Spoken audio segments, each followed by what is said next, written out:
أهلاً بيكم يا حبايبي.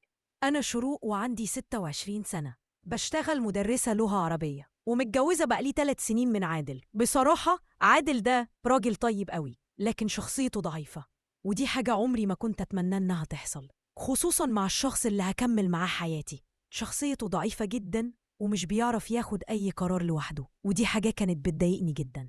حتى ظروفنا المادية كانت على قد حالها.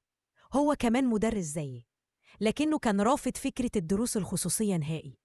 كنت أقول له: يا حبيبي إحنا محتاجين فلوس عشان نعيش كويس، خصوصاً إننا بنهبط مخنف.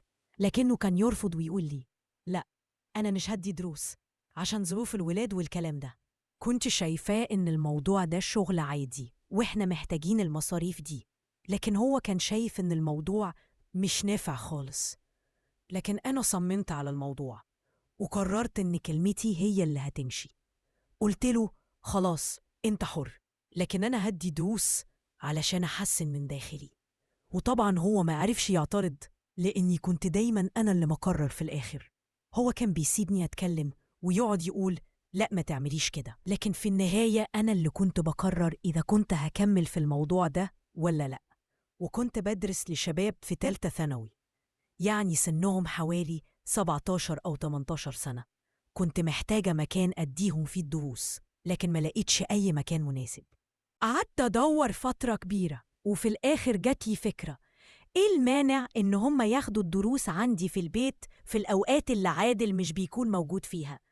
هم كانوا 5 أو 6 شباب بس، والدرس مش بياخد أكتر من ساعة.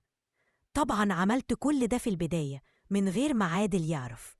بدأت أجيب 6 شباب بالضبط واديهم دروس بمقابل مادي آخر الشهر. عايزة أقول لكم إن المبلغ ده كان بيسندنا جدا في البيت، زي ما بيقولوا كده، نوايا بتسند السير. استمريت على الموضوع ده 2 في الأسبوع. بصراحة لما عادل عرف زعل مني جدا، قال لي: خلاص براحتك، اعملي اللي انتي عاوزاه.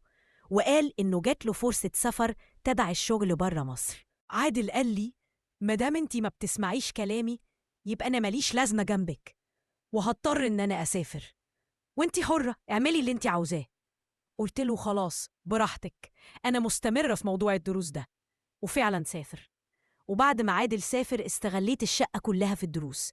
طبعا كانوا مجموعتين، مجموعة بديها يومين في الأسبوع، والمجموعة التانية يومين تانيين في الأسبوع، يعني 4 أيام في الأسبوع كنت بدي دروس عندي في البيت. وبعد سفر عادل بحوالي 2 سنين بطل يتصل بيا خالص. طول الفترة دي يمكن عايزة أقول لكم يا جماعة ما اتصلش بيا 3 أو 4 مرات على بعض. طبعا أنا لسه صغيرة، وكنت بسمع كلام حلو من ناس كتير في المدرسة، مدرسين وزملاء، فحسيت إن أنا مش عايشة حياتي ولا عايشة سني. أنا لسه صغيرة والمفروض أبقى متهني بمعنى صح وعايشة حياتي.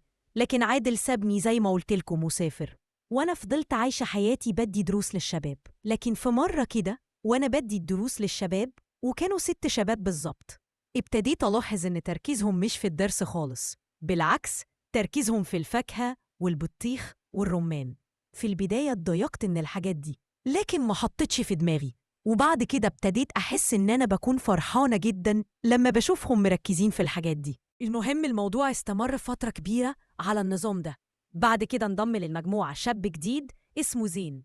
بصراحة زين ده عنده 17 سنة، بس اللي يشوفه يقول عنده 25 أو 30 سنة. ما شاء الله عليه، بيلعب رياضة ومهتم بنفسه.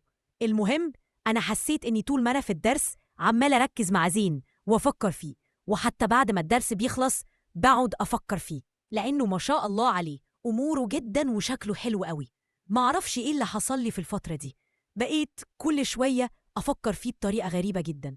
المهم تاني مرة بديهم الدرس وما كانش في دماغي أي حاجة خالص، لقيت الشاب ده مركز جدا.